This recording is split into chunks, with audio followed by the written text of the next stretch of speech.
इस वीडियो में हम देखेंगे एचटेट के आंसर की पीजीटी का जो एग्ज़ाम हुआ है आज उसके आंसर की कर रहे हैं हम। हिंदी और इंग्लिश का पार्ट जो हम पहले ही सॉल्व कर चुके हैं। इसमें हम हरियाणा जीके करने वाले हैं। 10 क्वेश्चन जो थे हरियाणा जीके से पूछे गए थे, तो देखते हैं क्या आंसर रहने वाला है। सिंपल क्वेश्चन पूछे गए थे। देखिए फर्स्ट क्वेश्चन है, ग्रंथों को चिन्हित कीजिए जिसमें थानेसर का उल्लेख मिलता है। हर्षचरित, युवान चांग का यात्रा वृत्तांत, कादंबरी या कर्पूर मंजरी। तो थानेसर का जो उल्लेख है ये हर्षचरित्र में मिलता है, हर्षचरित्र में। तो केवल 1 जो है इसका करेक्ट आंसर होना था। ठीक है, चलिए अगला क्वेश्चन देखिए। क्वेश्चन नंबर 82 है, हरिप्रभा मासिक पत्रिका का प्रकाशन पूछा गया है कि कब किया जाता है, मतलब किसके द्वारा जो है प्रकाशन इसका किया जाता है। तो जो हरिप्रभा है ये एक मासिक पत्रिका है जिसको प्रकाशित करता है हरियाणा संस्कृत अकादमी। ठीक है, इसे जो है हरियाणा सरकार ने जो संस्कृत भाषा है उसको बढ़ावा देने और संस्कृत को एक सामान्य भाषा के रूप में स्थापित करने के लिए जो था 2002 में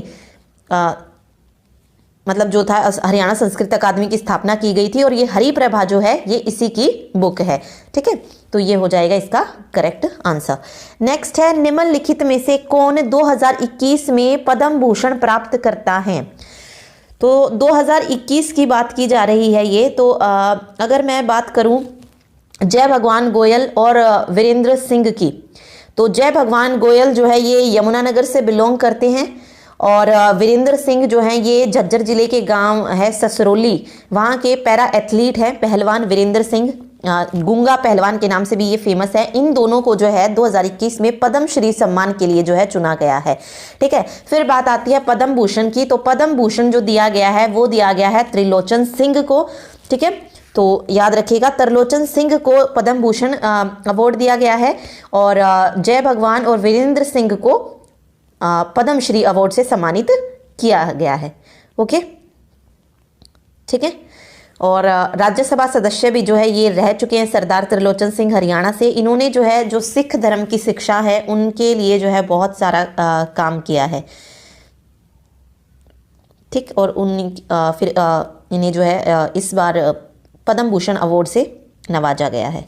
चलिए अगला देखिए, हरियाणा के खिलाड़ियों द्वारा टोक्यो ओलंपिक 2021 में जीते गए कुल पदकों की संख्या पूछी है कि कितनी है। तो टोटल की अगर मैं बात करूं तो टोटल टोक्यो पैरा ओलंपिक में 19 पदक जो थे जीते गए थे, जिनमें से हरियाणा ने 6 पदक जो है जीते हैं। ठीक है, तो 6 पदक जो है यहाँ पे रहेगा। आई थिंक 2 सिल्वर, 2 ब्रॉन्ज और 2 गोल्ड मेडल थे। इस तरीके से जो है टोटल 6 पदक जो है 5 खिलाड़ियों के द्वारा जो है ये जीते गए हैं। ठीक है, चलिए अगला देखिए, हरियाणा लोक सेवा आयोग अपने किए गए कार्य के बारे में वार्षिक प्रतिवेदन किसको प्रस्तुत करता है। तो ये वार्षिक प्रतिवेदन जो है राज्यपाल को प्रस्तुत करता है, तो गवर्नर इसका करेक्ट आंसर होगा। नेक्स्ट है, निम्नलिखित हरियाणा के राज्यपालों में से किसका निधन पद पर रहते हुए हुआ था।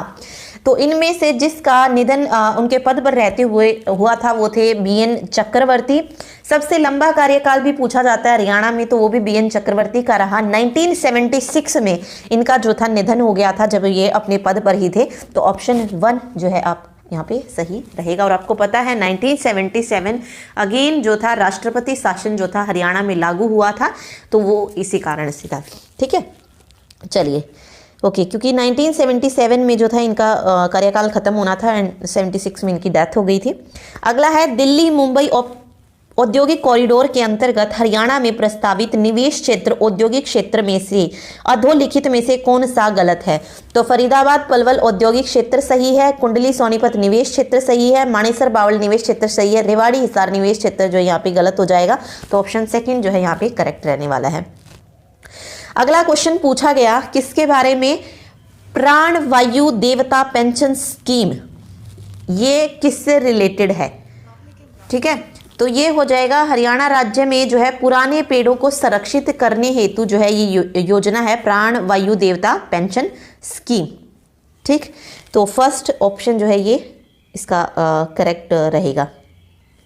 ओके, इसके तहत क्या है, मतलब पुराने पेड़ कितने पुराने कह सकते हैं आप। इस योजना के तहत जो 75 वर्ष या उससे अधिक पुराने वृक्ष हैं उनके रख रखाव के लिए जो है राज्य सरकार प्रति वर्ष जो है 2500 रुपये की पेंशन राशि जो है प्रदान जो है इसके अंडर की जाएगी। तो ये कुछ इस तरीके से रिलेटेड है। ठीक है, प्राणवायु देयता पेंशन स्कीम, तो ऑप्शन 1 रहेगा सही। अगला है निम्नलिखित में से किसने पंजाब एवं हरियाणा उच्च न्यायालय के मुख्य न्यायाधीश के रूप में कार्य नहीं किया है? तो देखिए मुकुंद मुदगल जो है ये हरियाणा पंजाब के मुख्य न्यायाधीश रहे हैं, MS जैन भी रहे हैं और जस्टिस संजय किशन कौल भी रहे हैं। AK सीकरी जो है नहीं रहे हैं, तो second option justice AK Sikri इसका करेक्ट आंसर होगा। चलिए लास्ट जो क्वेश्चन है वो है नदी का उद्गम स्थल बताना था कि कौन सी नदी का उद्गम स्थल क्या है। तो यहाँ पर इंदौरी का मेवात बिल्कुल सही है, मारकंडा शिवालिक की पहाड़ियों से निकलती है, टांगरी मोरनी की पहाड़ियों से निकलती है। ठीक है, सरस्वती डाग सही से नहीं निकलती है, तो ये वाला राइट आंसर यहाँ पे हो जाएगा। ठीक है, अब बात आती है कि यहाँ से निकलती नहीं है तो कहाँ से निकलती है, तो अलग अलग वर्णन यहाँ पे दिया गया है। जैसे महाभारत में ये कहा गया है कि जो सरस्वती नदी है ये हरियाणा में यमुनानगर से थोड़ा सा ऊपर और शिवालिक पहाड़ियों से थोड़ा सा नीचे कोई आदि बद्री नामक स्थान है वहाँ से निकलती है। लेकिन जो भारतीय पुरातत्वविद हैं उनका मानना है कि जो सरस्वती का उद्गम है वो है उत्तरांचल में रूपण नाम के हिमनद से होता है। जो ग्लेशियर है उत्तरांचल में रूपण नाम का जो ग्लेशियर है वहां से जो है सरस्वती नदी निकलती है। ये भारतीय पुरातत्वविद जो है इसको मानते हैं। ठीक है, और रूपण ग्लेशियर को जो है अब सरस्वती ग्लेशियर भी जो है कहा जाने लगा है, तो ऐसा माना जाता है। ठीक, तो यहाँ पे डागशय यहाँ पे बिल्कुल सही नहीं है, तो ऑप्शन 1 इसका करेक्ट हो जाएगा। तो ये थे 10 क्वेश्चन जो हरियाणा जीके से पूछे गए थे। Okay, thank you so much. इसके अलावा एक और चीज़ जिस भी बच्चे ने HTET का एग्ज़ाम दिया है वो अगर आंसर की चेक करें तो हिंदी और इंग्लिश की जो है आंसर की हमने डाल दी है, वो भी ज़रूर चेक कीजिएगा। और ये हरियाणा जीके थी, आप देख सकते हैं। मैथ्स और रीजनिंग भी जो आपको जल्दी ही जो है मिल जाएगी, उसका जो कंप्लीट सोल्यूशन रहने वाला है वो भी आपको जल्दी ही जो है मिल जाएगा। इसके अलावा हिंदी में किसी क्वेश्चन में प्रॉब्लम है कि युधिष्ठिर का जो है सही नहीं है, वहाँ पे युद्ध जमा स्थिर होना था, तो आप एक बार जरूर चेक कीजिएगा। युधिष्ठिर का युद्धि जमा स्थिर ही जो है सही होता है। ओके, व्यंजन संधि उसमें बनेगी, तो वो जो आप चेक कर लीजिएगा। मैंने जो आंसर दिया है वो बिल्कुल सही दिया है, बाकी आप चेक कर सकते हैं। Thank you so much.